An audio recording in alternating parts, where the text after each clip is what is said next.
Olá, bom dia, boa tarde, boa noite. Meu nome é Marlon Moretti de Souza Rosa, eu sou mestrando em Ensino de Ciências e Educação Matemática pela Universidade Estadual de Londrina. Eu vou apresentar o trabalho intitulado Educação Científica no Contexto do Ensino Remoto Emergencial em Escolas Estaduais de Minas Gerais, Reflexões sobre o Processo Avaliativo. Esse trabalho foi escrito por mim, juntamente com a Stephanie Balbino da Silva e com a professora Marina Batistetti Festoso, ambas da Universidade Federal de Lavras. A educação tem o objetivo de contribuir para a formação de cidadãos, ou seja, ela vai contribuir para a inserção dos sujeitos na sociedade, compreendendo-a em suas relações, e a partir dessa compreensão, podendo tomar decisões conscientes, decisões críticas acerca da própria vida. Quando esse processo se dá voltado para a ciência, ou seja, é construído um processo em que um olhar científico é voltado para a sociedade, nós chamamos de educação científica. Considerando a importância do processo educativo, seja para a educação geral ou educação científica especificamente, entender se esse processo está sendo efetivo ou não é muito importante. Nesse caso, existem diferentes formas de avaliar as práticas educativas. A gente pode destacar, por exemplo, a avaliação diagnóstica, a avaliação formativa e a avaliação somativa. No caso da avaliação diagnóstica, o avaliador ele pretende entender se os estudantes têm a estrutura conceitual necessária para construir novos conhecimentos. E caso essas estruturas não sejam identificadas, práticas específicas para estruturar esses conhecimentos, elas podem ser construídas. A avaliação formativa, ela não acontece em momentos específicos. Ela é uma avaliação qualitativa e que busca compreender o processo de fato como um todo. Então ela se dá ao longo de todo o processo, tendo uma maior aproximação com os estudantes. No caso da avaliação sumativa, ela é uma avaliação estritamente quantitativa. Ela busca colocar em números se os conhecimentos foram apropriados ou não. Ela é feita basicamente através dessas provas tradicionais que a gente conhece bem. Durante a pandemia da Covid-19, que foi deflagrada aqui no Brasil em 2020, ficou impossível do processo educativo ser desenvolvido presencialmente. Então, novas estratégias precisaram ser pensadas e o governo do estado de Minas Gerais decidiu que o processo seria feito remotamente, através do que foi chamado de estudos remotos emergenciais. Durante esse estudo remoto emergencial, foram construídos planos de estudos tutorados, que são espécies de apostilas com os conteúdos programáticos dos anos, e aí esses PETs são resolvidos pelos estudantes e enviados aos professores para fazer a correção. Nesse sentido, o objetivo desse trabalho é compreender e analisar a realização e a efetividade dos processos avaliativos no contexto do ensino remoto emergencial que foi ocasionado pela pandemia da Covid-19. E para que a gente possa compreender e analisar esses processos, foram realizadas entrevistas com professores da Rede Estadual de Ensino de Minas Gerais. Então, essa pesquisa ela é um recorte de uma pesquisa mais ampla que foi desenvolvida no âmbito do estágio supervisionado do curso de licenciatura em Ciências Biológicas da Universidade Federal de Lavras. Por conta da pandemia, ficou impossível de ter a imersão nas escolas que o estágio supervisionado propõe. Então, para que essa atividade, que é obrigatória no curso de licenciatura, fosse cumprida, foi proposto a realização de uma pesquisa com professores que estavam atuando para que pudéssemos compreender melhor essa realidade.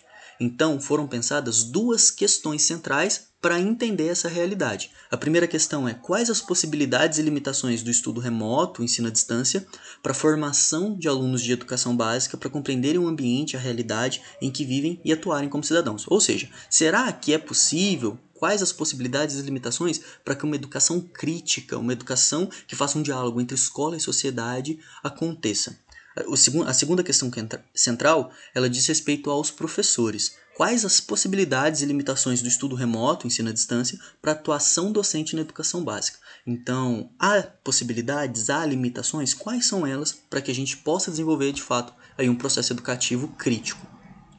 Então, para a gente conseguir analisar e chegar nesses dados, foram realizadas entrevistas semi-estruturadas, ou seja, entrevistas com questões, com um roteiro de perguntas centrais, mas que podem variar de acordo com a entrevista.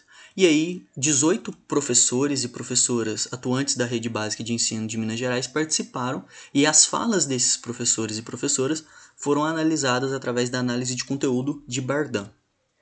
Bem, como eu disse, esse trabalho ele é um recorte dessa pesquisa mais ampla e esse é o roteiro da entrevista. E como esse trabalho ele ficou responsável pelo processo avaliativo, ele buscou responder essa questão número 6 do nosso roteiro. Quais são as estratégias utilizadas para avaliar se o processo de ensino-aprendizagem está sendo efetivo nesse contexto de ensino remoto? Elas conseguem de fato avaliar o processo educativo? Se não, como poderíamos avaliar esse processo no contexto do ensino remoto?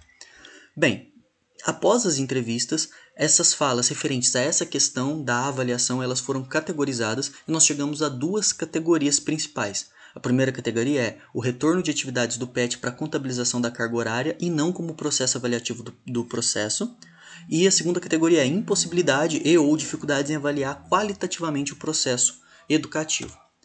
Bem, então na primeira categoria a gente tem aqui a fala do entrevistado ou entrevistada número 12, que traz: as avaliações neste momento estão sendo feitas observando a frequência dos estudantes, assiduidade, responsabilidade e motivação. Acredito que avaliações que irão mediar o conhecimento dos estudantes durante esse período de estudo remoto só serão realizadas quando puder voltar com os estudos de forma presencial.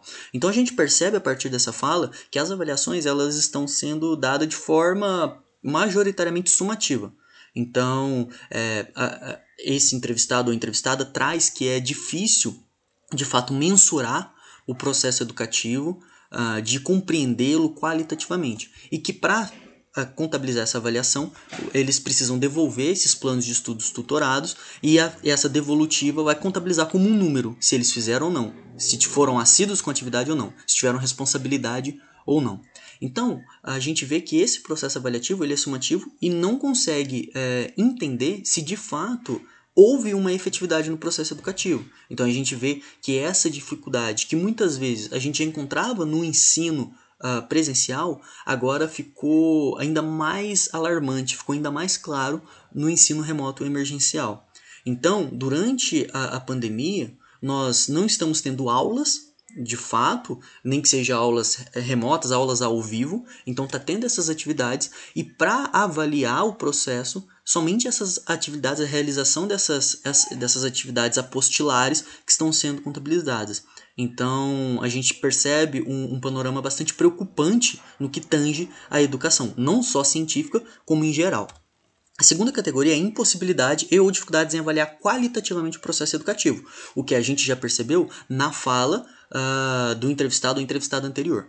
Aqui a gente traz a seguinte fala: o retorno, se realmente eles estão aprendendo, adquirindo uma informação aí, ele fica muito limitado, pelo menos na minha área, muito limitado, e é o que está acontecendo de uma maneira geral, principalmente pela dificuldade de comunicação deles. Eles não manifestam muito, alguns manifestam no privado, para você ter uma ideia, nem no grupo eles não gostam de ficar perguntando, no grupo do WhatsApp.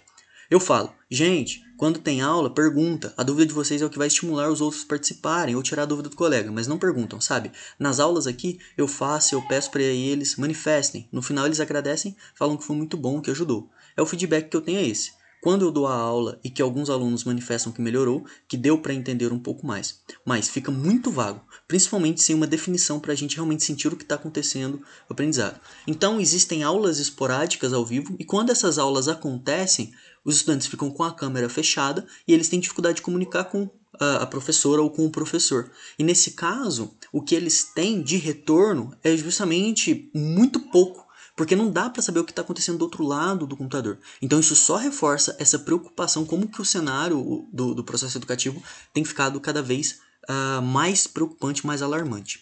Então, o que a gente percebeu após a realização desse trabalho? Que os planos de estudo tutorados, eles são muito problemáticos, porque eles não permitem assim um diálogo, a inteligibilidade que precisa acontecer, que advém do diálogo entre professor e estudante. Então, simplesmente preencher exercício de apostila não resolve. Então, esse é um problema destacado, que a pandemia, ela aumentou, ela agravou todas as problemáticas escolares que a gente já percebia no ensino presencial, e como a pandemia foi algo muito imediato, que exige um processo para refletirmos, esse trabalho ele nos ajuda a ter um panorama geral, mas não conseguiremos ter respostas imediatas. Então nós esperamos que esse trabalho possa ajudar para reflexões na área, para que novos trabalhos surjam e a gente possa de fato lutar por uma justiça social a partir da educação. Essas foram as referências utilizadas para apresentar o apoio do Grupo de Pesquisa, Ensino e Epistemologia da Ciência da CAPES, e muito obrigado.